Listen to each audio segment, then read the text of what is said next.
Hello दोस्तों, नमस्कार। Shyam institute Gyanpur में आप लोग का स्वागत है। दोस्तों, यूपी टेट के सिलेबस में संस्कृत के सिलेबस में संधि है। यहाँ से प्रश्न पूछते हैं दोस्तों, और आज हम संधि शुरू करने चल रहे हैं। दोस्तों, शुरू करते हैं। संधि संधि दोस्तों, संधि क्या देखिए, संधि देखिए। साम उपसर्ग धा धातु धन की प्रत्यय। दोस्तों, की का ई हो जाता है बराबर संधि बराबर संधि। संधि दोस्तों पुल्लिंग शब्द है। कौन सा शब्द है? पुल्लिंग शब्द है। दिख रहा है? संधि दोस्तों क्या है? पुल्लिंग शब्द है। संधि क्या अर्थ लिखिए दोस्तों। दोस्तों, संधि क्या अर्थ लिख लीजिए। यहाँ लिखते हैं, दिख रहा है यहाँ से। संधि का अर्थ, संधि का अर्थ दोस्तों योग या मेल, अर्थात दोस्तों मिलना, अर्थात मिलना। संधि का अर्थ है योग या मेल अर्थात मिलना। अर्थात संधि क्या है? वर्णों के योग या मेल से जो शब्द बनते हैं उन्हें क्या कहते हैं? संधि कहते हैं। एक परिभाषा लिख लीजिए दोस्तों, परिभाषा लिख लीजिए आप लोग। परिभाषा परिभाषा दोस्तों वर्णों के आपस में विकार सहित, वर्णों का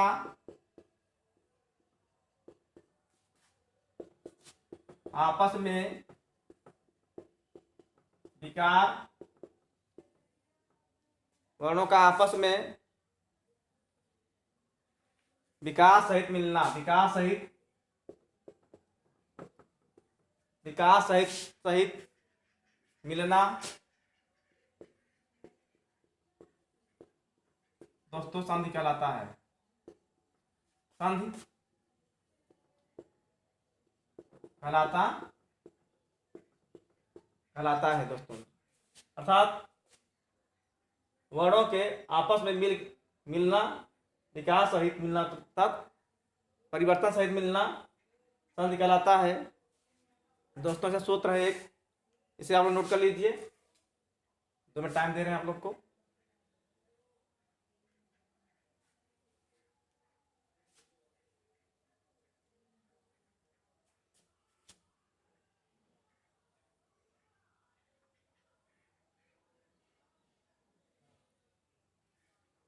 क्या दें दोस्तों?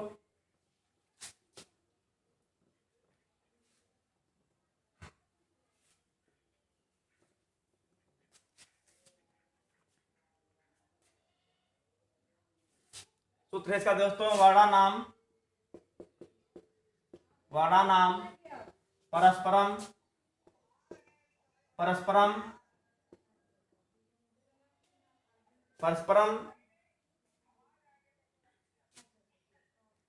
विकृतिमत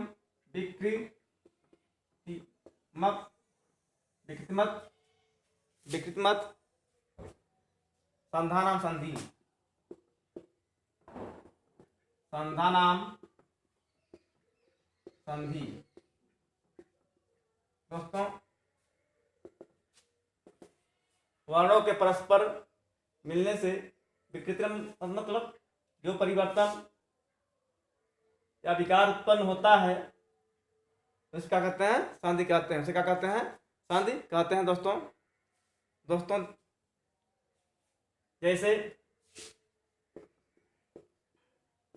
जैसे दोस्तों देख लीजिए, उपधन इंद्र, उप में उपधन इंद्र। देखिए दोस्तों, उ है जो, प में अ है और ये स्वर है। देख लीजिए एक बार, उ प अ धन ई जरा देख लीजिए, मिला लीजिए दोस्तों। दोस्तों क्या हो जाता है यहाँ पे, ए हो जाता है, उप ए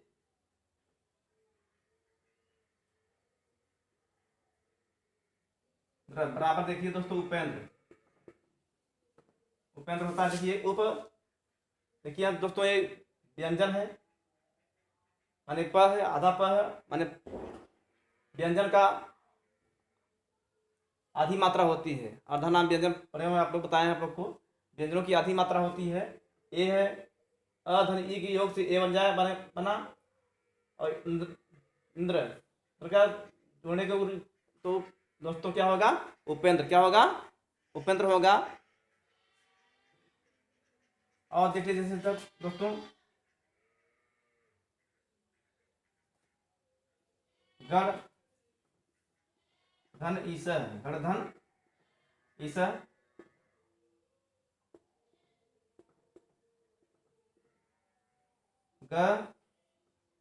में हलंत हो गया, अ हो गया, धन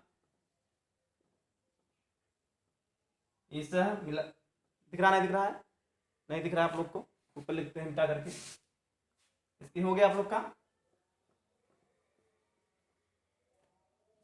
देखिए। और नीचे से लिख लीजिए, ऊपर नीचे, गण धन ईसा, गण धन ईसा। देखिए दोस्तों, गण आ हो गया, रा में आ है, ईसा, दोनों में योग होगा दोस्तों। देखिए क्या हो जाएगा, ये हो जाएगा, इधर गढ़ हो गया, इधर स हो गया, क्या हो जाएगा, गणेश, क्या हो जाएगा, गणेश, गणेश क्या हो जाएगा, गणेश हो जाएगा। और यहाँ कौन सी संधि होगी, गुण संधि होगी। कौन सी संधि होगी, गुण संधि होगी। एक सूत्र है दोस्तों, इसे लिख लीजिए आप लोग, आगे मिटाते हैं। लिख लिया आप लोग,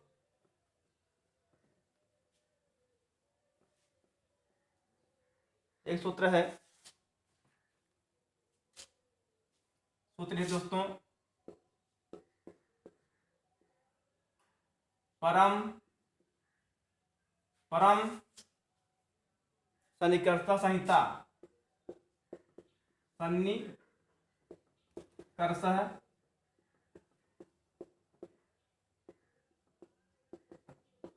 संहिता, सन्निकर्ष संहिता। देखिए परम सन्निकर्ष संहिता दोस्तों, देखिए इसमें इसका अर्थ है, इसका अर्थ है दोस्तों,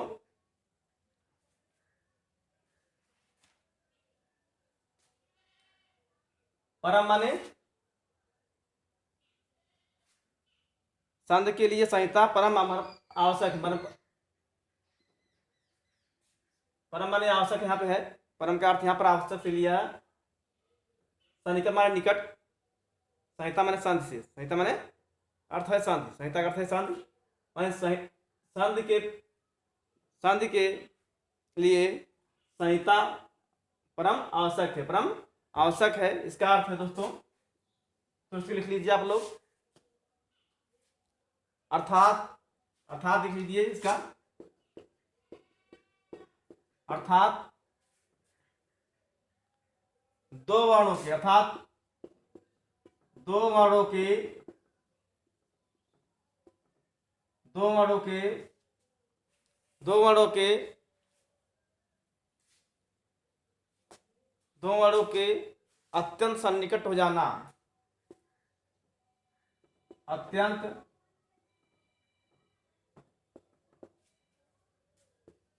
सन्निकट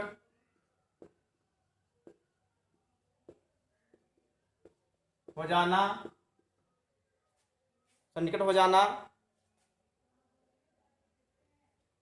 ही संहिता है, हो जाना ही संहिता है। अर्थात दोस्तों दो वर्णों के अत्यंत निकट, सन्निकट अर्थात निकट हो जाना ही संहिता अर्थात संधि है।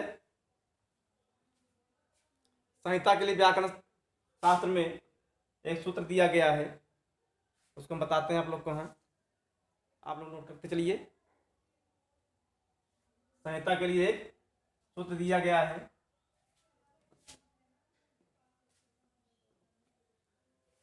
ऊपर कहाँ से दिखाई पड़ रहा है, देखते हैं कहाँ से। सूत्र है दोस्तों,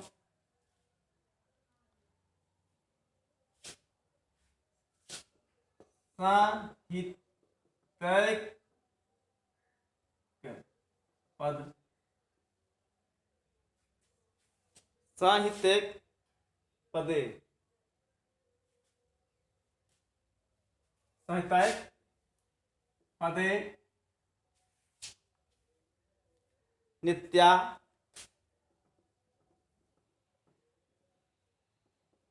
नित्या धातु प्रसंगयो, नित्या धातु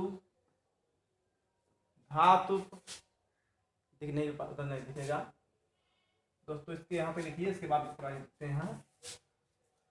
संहिता पदे, संहिता एक पदे नित्या, लिख लेते हैं नित्या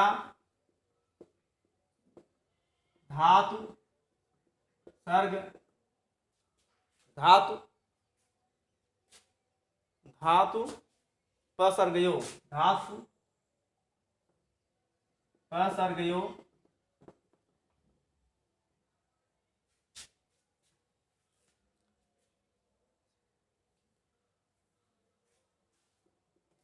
और नित्या नित्या समासे वाक्य, नित्या समासे वाक्य वाक्य तू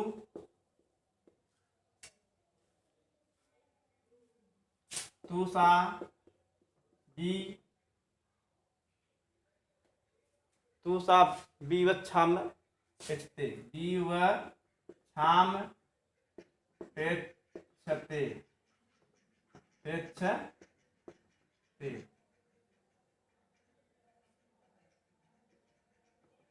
तो संहिता के पदे मैंने संहिता में समझ कि एक पद नित्य माने आवश्यक है, नित्या धातु माने जहां एक पद वहां क्या है संधि आवश्यक है, नित्या धातु पर सर्गयो माने धातु के धातु और उपसर्ग, धातु और उपसर्ग जहां हो वहां भी संधि हो गई। नित्या समासे वाक्य अर्थात समास में भी क्या होगी संधि होगी। तू सा भी हाँ समासे यहाँ दोस्ती देखिए, वाक्य तू सा विलक्ष विवच्छाम पृच्छते, विवच्छाम पृच्छते अथवा वाक्य के में विवच्छाम पृच्छते आपकी इच्छा हो तो संधि कीजिए अर्थात वैसे रहने दीजिए, अर्थात आप इच्छा संधि करिए अर्थात वैसे रहने दीजिए, इसका अर्थ यही है दोस्तों। आगे देखते हैं,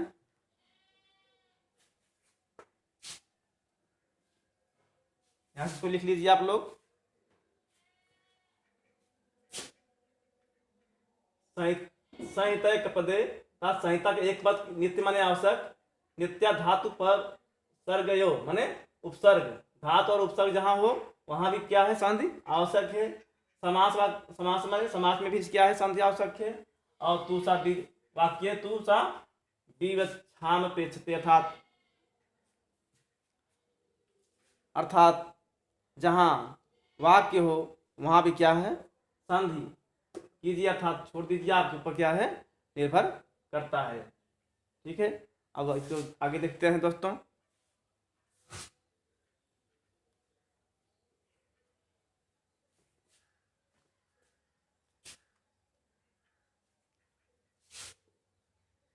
संहिता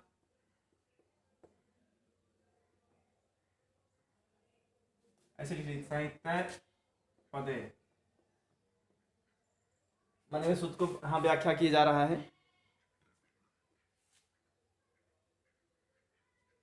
संहिता के लिए नित्य, संहिता के लिए लिखिए सूत्र लिख लीजिए, संहिता के लिए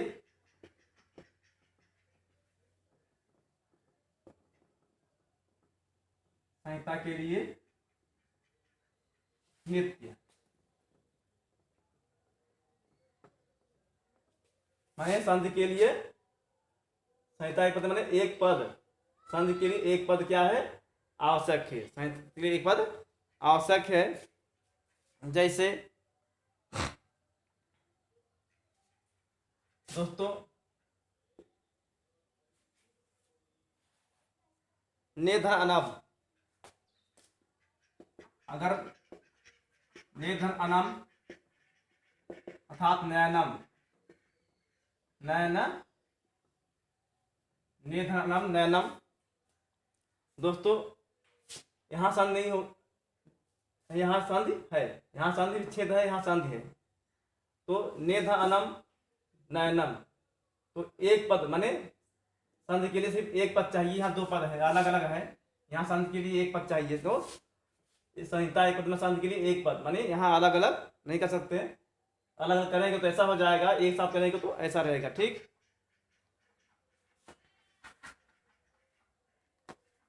पौधन अकह, पौधन धन अकह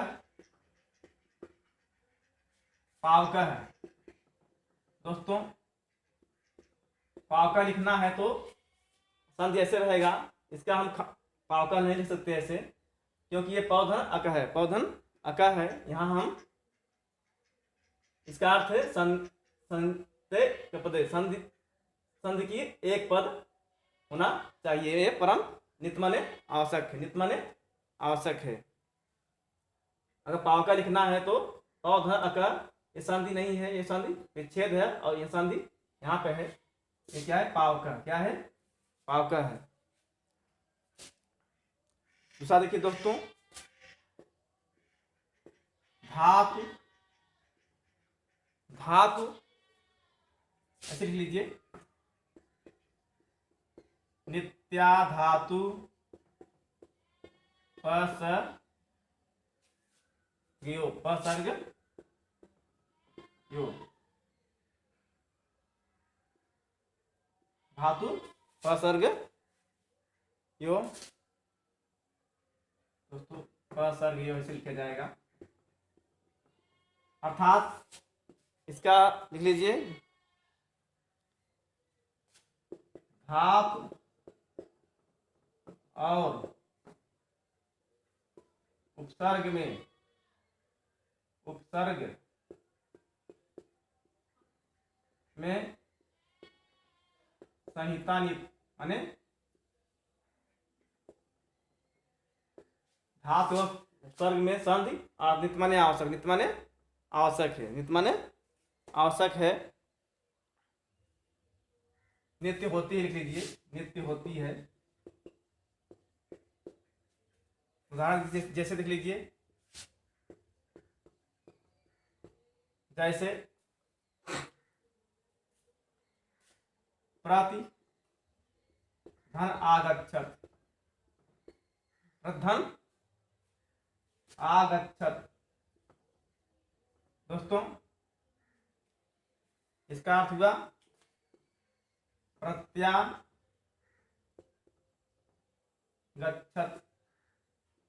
प्रत्यागच्छत, दोस्तों इसका अर्थ है क्या, नित्य धात मान धात, धात और उपसर्ग, प्रति उपसर्ग है और धात गच्छत है, तो आधात माने यहाँ हो, तो क्या है, प्रत्यागच्छत माने यहाँ संधि आवश्यक है, संधि आवश्यक है। अर्थात यहाँ देखिए उपसर्ग धात में संधि नित्य माने आवश्यक है। देखिए आगे, निधन अश्वत्थ, निधन औसत, दोस्तों होगा इसका, नहीं दिख रहा है, इधर दिखेगा, निधन औसत, न्यावसत, दोस्तों यहाँ देखिए संधि है, यहाँ संधि विच्छेद है, यहाँ धात और उपसर्ग जहां रहेंगे वहां क्या होगा, संधि आवश्यक होगी, संधि आवश्यक होगी। आप नोट चेक करते चलिए आप लोग दोस्तों।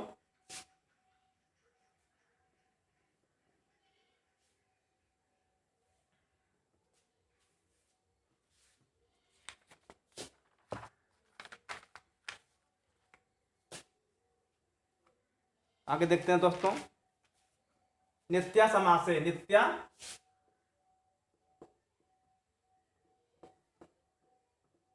समासे, नित्या समासे। देखिए दोस्तों यहाँ कल बताया गया है समासिक पदों में संधि नित्य होगी। माने देखिए समासिक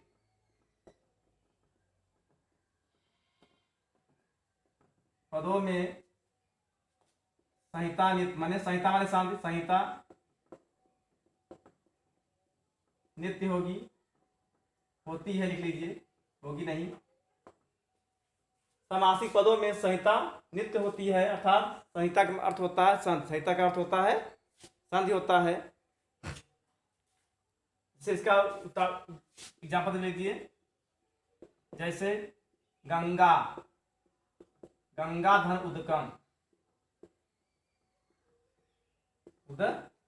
गंगा धन उदकम, इसका हो जाएगा गंगोत्कम, गंगोत्तम।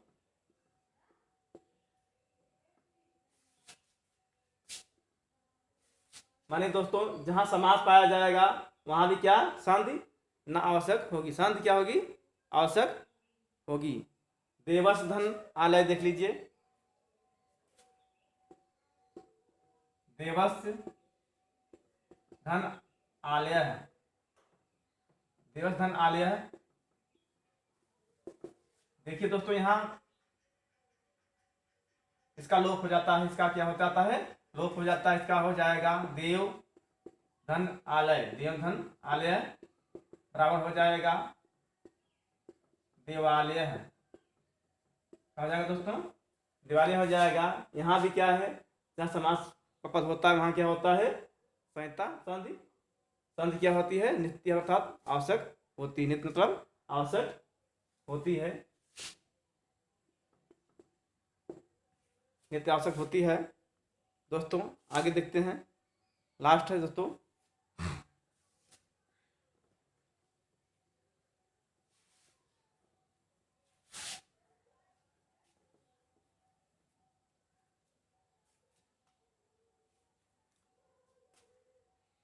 वाक्य तुषा विवक्षाम पेक्षते। देखिए दोस्तों चौथा लिख लीजिए, क्या दिखाई पड़ रहा है आप लोग को, वाक्य तू, वाक्य तू सा दीव छाम पेक्षते, दीव छाम पेक्षते। इसका देखिए दोस्तों क्या है दिया,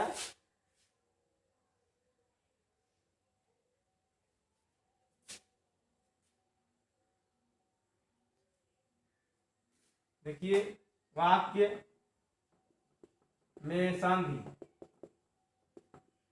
दोस्तों संधि लिखा जाएगा संस्कृत में है संधि, वाक्य में संधि ऐच्छिक या इच्छा के अनुसार, ऐच्छिक या लिख लीजिए संधि,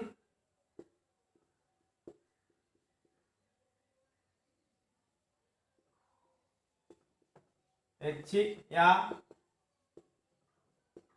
इच्छा के अनुसार, इच्छा के अनुसार होगी। अर्थात दोस्तों आपका मन करे तो इसे वाक्य जो त्यों रहने दीजिए, नहीं तो आप उसकी संधि कर सकते हैं। जैसे देख लीजिए इत्थन,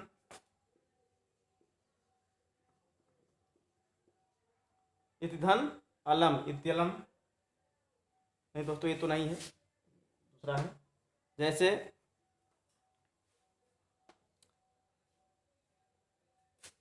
जैसे राम वनम गच्छत, राम वनम गच्छत, दोस्तों राम वन को जाता है, राम वन को जाता है। चाहे इसको ऐसे लिख सकते हैं, रामः गच्छति वनम। दोस्तों इसको नीचे लिख लीजिए, ऊपर रहने दीजिए। दोनों प्रकार से लिख सकते हैं आप लोग। दिख रहा है, रामः गच्छत वनम, रामः गच्छत वनम। दोस्तों इसके बाद हम बताएंगे संधि विच्छेद। क्या बताएंगे आप लोग को? संधि विच्छेद बताएंगे दोस्तों। छंद विच्छेद वर्णों का, छंद विच्छेद, छंद विच्छेद वर्णों का होता है।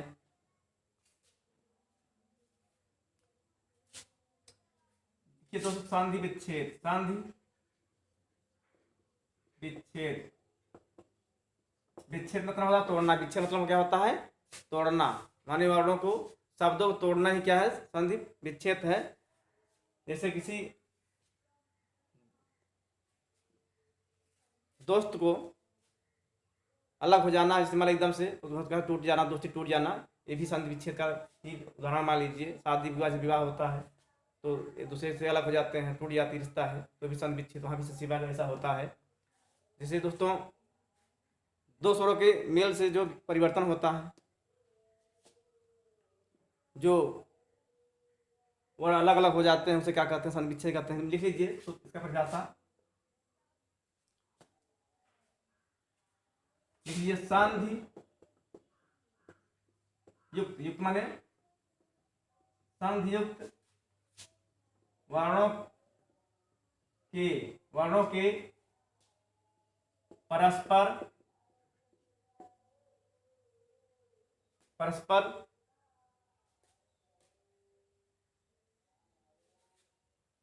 परस्पर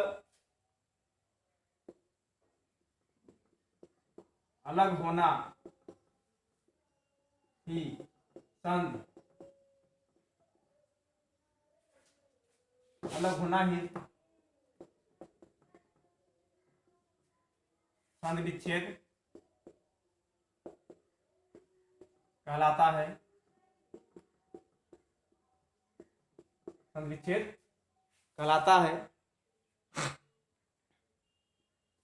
दोस्तों संधि युक्त माने जो संधि हुआ है, जो उसको युक्त माने वर्ण, युक्त माने संधि हुआ वर्णों को परस्पर अलग अलग करना, अलग होना ही क्या है? संधि विच्छेद कहलाता है। जैसे दोस्तों देख लीजिए, अध्यापक देख लीजिए, अध्यापक को अगर अलग अलग करेंगे तो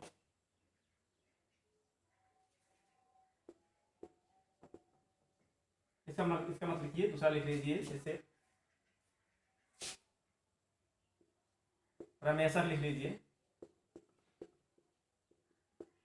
रमाधन ईसर, रमाधन ईसर।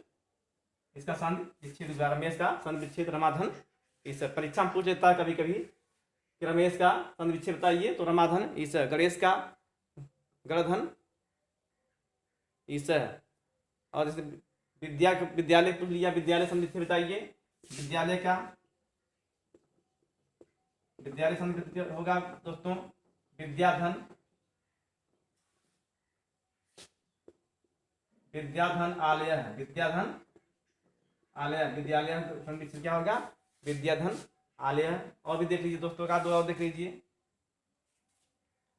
और दो देख लीजिए का दो दोस्तों।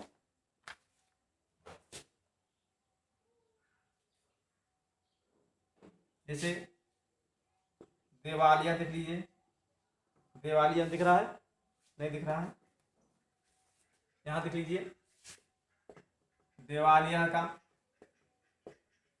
देवधन आलय, देवधन आलय, इसका संधि विच्छेद यही हुआ। दोस्तों बहुत से संधि विच्छेद हैं दोस्तों। हम आप बताएंगे आप लोग को संधि के प्रकार, संधि कितने प्रकार के होते हैं और उसके प्रकारों के प्रकार कल बताएंगे आप लोग को। लेकिन आज बताएंगे आप लोग को खाली संधि के प्रकार, और उसकी व्याख्या भी कर देंगे आप लोग के। और हो गया मिटाया इसको। दोस्तों परीक्षा ये पूछता है, परीक्षा में पूछता है दोस्तों की संधि कैसे होती है। दे दिया देवालय रमेश गणेश,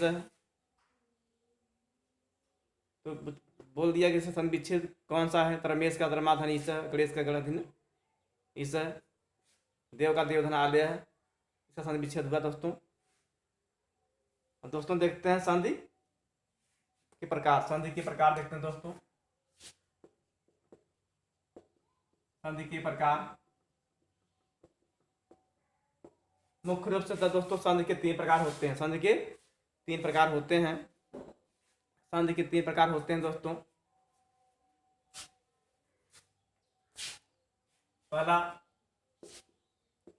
स्वर संधि,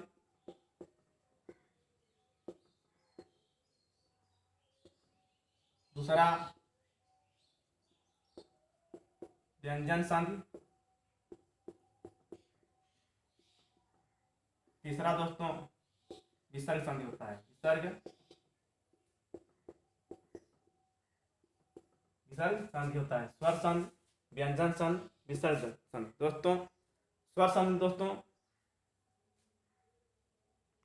2 स्वर माने पूर्व 2 स्वर, स्वर प्लस स्वर, स्वर प्लस स्वर। दोस्तों स्वर संधि को अच भी कहते हैं। स्वर संधि को क्या कहते हैं? अच संधि, अच संधि कहते हैं। इसे दोस्तों हल संधि कहते हैं।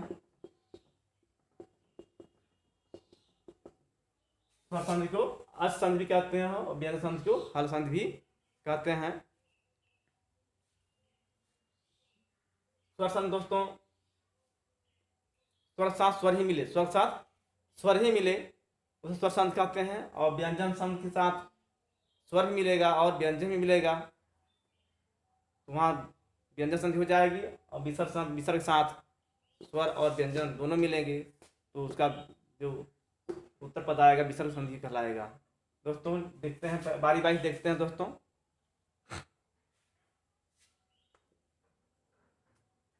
बारी बारी देखते हैं।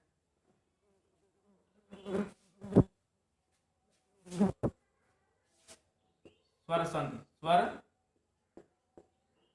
स्वर संधि इसे दोस्तों अच भी कहते हैं। क्या कहते हैं? अच कहते हैं। जैसे दोस्तों महाराष्ट्र सूत्र में अच को स्वर की गणना दी गई है। अच स्वर 9 प्रकार के होते हैं। तो यहाँ दोस्तों अच की गणना हुई है। तो दोस्तों स्वर संधि में 2 स्वरों के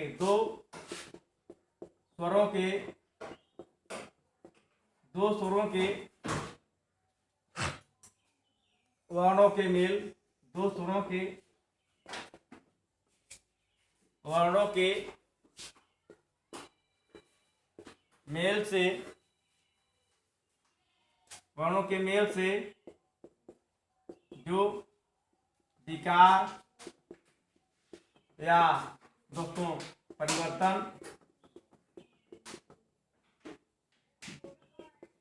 होता है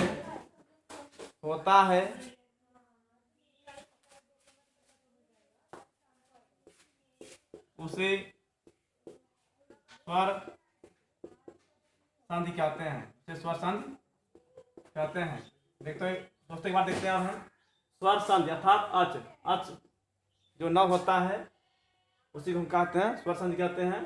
2 स्वरों के वर्णों के मेल से जो विकार या परिवर्तन होता है उसे स्वर संधि कहते हैं। स्वर संधि कहते हैं। जैसे प्रतिधन, प्रतिधन, प्रतिधन, अलम, प्रतिधन, अलम। देखिए दोस्तों यहाँ भी ई है, यहाँ क्या है? ई है, यहाँ अ है, यहाँ ई है, यहाँ अ है, यहाँ ई, यहाँ अ है। दोनों ही क्या है? दोनों ही स्वर हैं, दोनों ही स्वर हैं। इनके योग से ई ता जो है छोटे माने इसका हो जाएगा दोस्तों, देखिए प्रत्यलम, प्रत्यलम, प्रत्यलम हो जाएगा, माने अया में परिवर्तित हो गया और त आधा हो गया, अया में परिवर्तित हो गया और त आधा हो गया। इसका योग क्या हुआ दोस्तों, प्रत्यलम, प्रत्यलम हुआ। जैसे और देखिए, और देखिए दोस्तों, यहां दिख रहा है, यहां देखिए तथा धन एव, तथा धन एव। देखिए दोस्तों, यहाँ आ है, क्या है, यहाँ बिताते हैं थोड़ा सा, देख लिए होंगे आप लोग। देखिए दोस्तों, आ धन ए व, देखिए दोस्तों दोनों मिलकर क्या हुआ, ए हुआ, तथ धन, दोस्तों क्या हुआ, तथैव, तथैव। दोनों जब मिले तो आई हो गया, क्या हो गया, आई हो गया। तथ माने यहाँ हलंत हो गया, माने व्यंजनों की आदि संज्ञा होती है। देखिए तथ में हलंत लग गया तो तथ हो गया, दोनों का योग से आई हो गया, वह है तो तथैव क्या हुआ दोस्तों, तथैव क्या हुआ, तथैव हुआ। और देखिए दोस्तों, और मिटाते हैं, पोधन इत्रम, पोधन इत्रम, पोधन इत्रम। देखिए दोस्तों, वो का मतलब है, देखिए यहाँ ओ का मात्रा है, पर यहाँ क्या है, ओ का मात्रा है, पो का पाव, पो का, यहाँ पो का क्या हो जाएगा, जहां ओ आएगा, देखिए दोस्तों बात देख लेते, प धन ई इत्रम। देखिए दोस्तों, यहाँ क्या हो जाएगा, जहां ओ और ई आएगी वहां हो जाएगा, भी हो जाएगा। तो दोस्तों यहाँ हो जाएगा पवित्रम, पवित्रम क्या हो जाएगा, पवित्रम, पवित्रम, माने यहाँ बड़ी हो जाएगी, मिला लीजिए इसे आप लोग।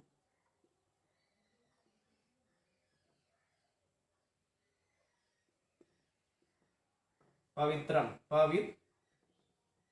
पवित्रम नीचे दिख रहा है। ये सब स्वसंध के उदाहरण है दोस्तों। आगे देखते हैं व्यंजन संध, देखते हैं व्यंजन संध।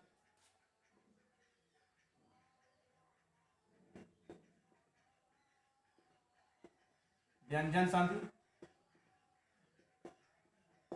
व्यंजन संधि दोस्तों हल भी करते हैं, क्या कहते हैं, हल करते हैं, क्योंकि जितना व्यंजन है सबको हल कहते हैं, इसलिए इसको हल संधि कहते हैं। क्या कहते हैं, हल संधि कहते हैं। इसका देखिए दोस्तों, व्यंजन प्लस स्वर, व्यंजन प्लस स्वर बराबर व्यंजन संधि।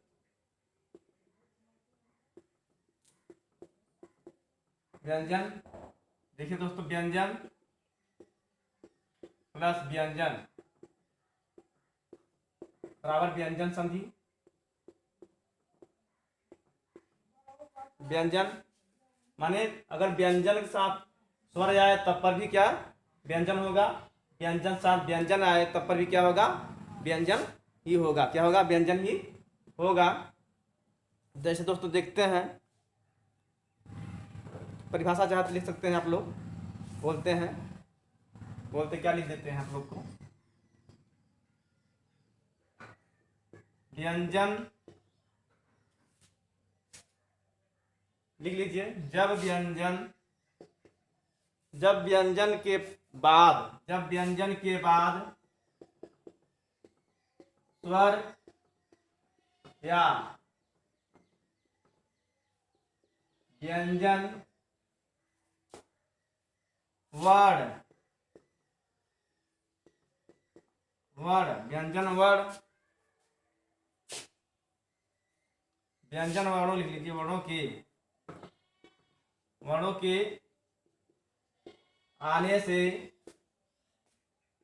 जो विकार या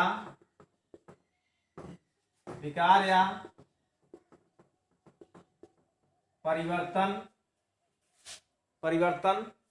दिख रहा है होता है, उसे व्यंजन संधि कहते हैं। व्यंजन संधि कहते हैं दोस्तों। व्यंजन संधि तो हल भी कहते हैं, हल संधि कहते हैं। व्यंजन प्लस स्वर, व्यंजन वर्ग साथ स्वर वर्ग आए तो क्या भी होगा, व्यंजन संधि होगी। व्यंजन वर्ग साथ व्यंजन वर्ग आए तो भी क्या होगी, व्यंजन संधि होगी। इसकी परिभाषा है, जब व्यंजन के बाद अर्थात व्यंजन वर्ग के बाद स्वर या व्यंजन वर्णों के आने से जो परिवर्तन होता है, जो मेल होता है, उसे क्या कहते हैं, व्यंजन संधि कहते हैं। जैसे देखते हैं दोस्तों, मिटाते हैं, आप लोग लिख लिए होंगे।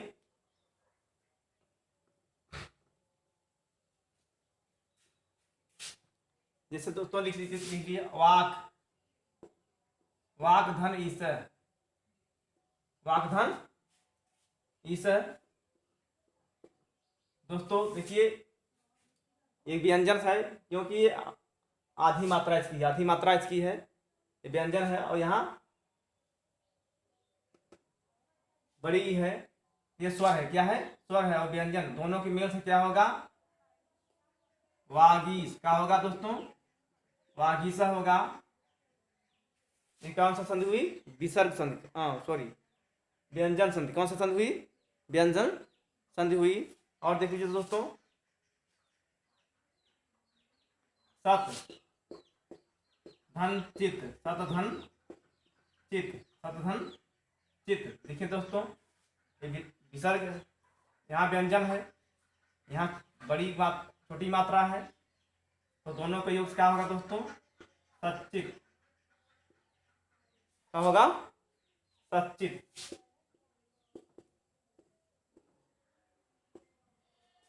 ये कौन सी संधि है, व्यंजन संधि। कौन सी संधि है, व्यंजन संधि है। आगे दोस्तों देखते हैं लास्ट में विसर्ग संधि। कौन सी संधि है, विसर्ग संधि है। तो हो गया तो ठीक है, नहीं मिटा, आप लिख लीजिए। लास्ट में देखिए तीसरा नंबर कौन सा है, विसर्ग संधि। विसर्ग संधि दोस्तों, इसका सूत्र क्या है, देख लीजिए। विसर्ग बाद प्लस स्वर, विसर्ग बाद क्या आए, स्वर आए तो क्या होगा, विसर्ग संधि होगी। विसर्ग संधि होगी।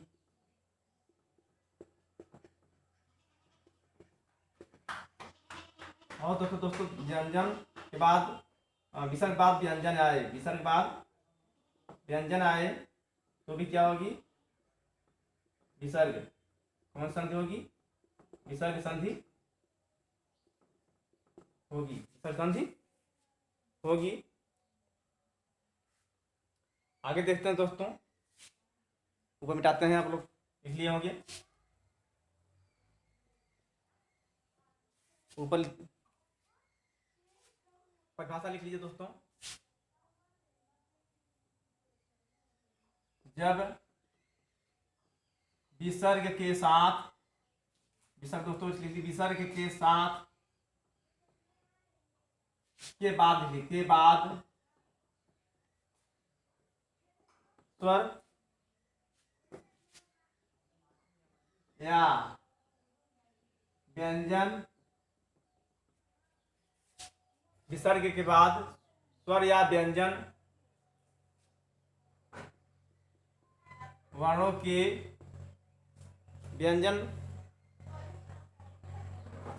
के आने से जो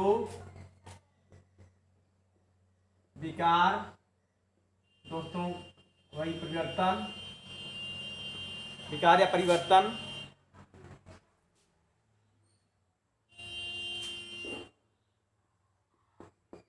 होता है उसे विसर्ग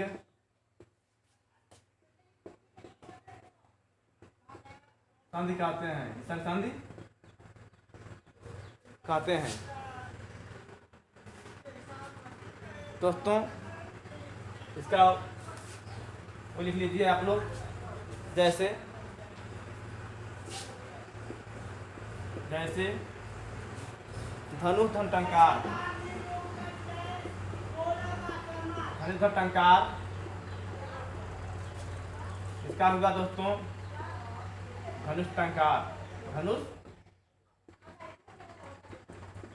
धनुष टंकार, धनुष टंकार। देखिए विसर्ग, ये विसर्ग है, यहाँ ट है, विसर्ग है, यहाँ ट है, तो यहाँ क्या है व्यंजन, क्या है व्यंजन। क्योंकि दोस्तों आप लोग देखिए जो ट है उसमें अ भी है। देखिए ट प्लस अ, ट में अ है, पहले क्या है क्या है व्यंजन, पहले क्या है व्यंजन है, तो विसर्ग साथ क्या है व्यंजन है, तो क्या होगा, एक विसर्ग संधि है, तो इसका उत्तर क्या होगा धनुष टंकार। ये क्या है विसर्ग संधि है, क्या है विसर्ग संधि है। और देख लीजिए नमः, देखिए नमः साथ दोस्तों विसर्ग लगा हुआ है। धन करोत, धन करोत, दोस्तों यहाँ भी क्या है व्यंजन संधि है, व्यंजन जुड़ रहा है, क्या जुड़ रहा है व्यंजन जुड़ रहा है, तो यहाँ हो जाएगा दोस्तों जो विसर्ग है क्या हो जाएगा, देखिए दोनों की योग हो जाएगा नमस्करोति, नमस्करोति, अर्थात विसर्ग जो है आधा समय बदल गया, आधा समय विसर्ग बदल गया है, दिखाई पड़ रहा है। और दोस्तों देखते हैं,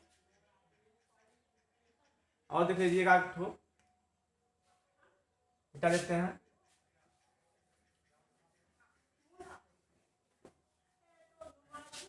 एक और लीजिए दोस्तों बालक धन, बालक धन कच्छत, बालक धन कच्छत। दोस्तों यहाँ देखिए विसर्ग है, यहाँ क्या है ग है, तो ये क्या है व्यंजन, विसर्ग और व्यंजन का मेल हो रहा है। यहाँ हो जाएगा बालको, बालको गच्छत, बालको गच्छत। यहाँ दोस्तों ये इसका हुआ, ये कौन सा संधि है विसर्ग संधि है। यहाँ देखिए विसर्ग और ग माने व्यंजन मिल रहा है। दोस्तों हम आप यहीं तक पढ़ाएंगे, और इसके बाद में कल आप लोग को स्वर संधि के बारे में बताएंगे, उसके बाद विसर्ग संधि के बारे में बताएंगे, उसके बाद लास्ट में विस्तार से आप लोग को बताएंगे दोस्तों। और मेरे वीडियो को लाइक और सब्सक्राइब और शेयर करें दोस्तों, और जितना से जल्दी हो सके दोस्तों आप लोग इसे पढ़ाएं, और आप लोग खुश रहें और आनंद से पढ़ें, मस्त रहें। धन्यवाद।